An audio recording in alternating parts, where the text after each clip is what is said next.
বহুতল ভবনে সিঁড়িঘর দিয়ে এভাবেই তড়িঘড়ি করে পালানো ব্যক্তিটি ঢাকা উত্তর সিটি কর্পোরেশনের সদ্য সাবেক মেয়র আতিকুল ইসলাম। 18ই আগস্ট রাতে গোপনে গুলশানে অবস্থিত প্রধান কার্যালয়ের প্রবেশের পর বিক্ষোভের মুখে এভাবেই পালিয়ে যান আতিক। এরপর বেরিয়ে আসতে থাকে তার অনিয়ম ও দুর্নীতির ফিরিস্তি।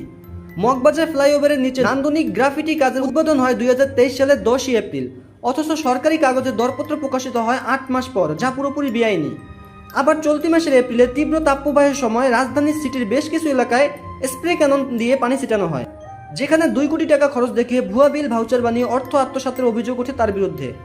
নানা অনিয়মের আশ্রয় নিয়ে শত শত কোটি টাকা লুটপাটের অভিযোগ থাকলেও তা জানে না ঢাকা উত্তর সিটি কর্পোরেশন।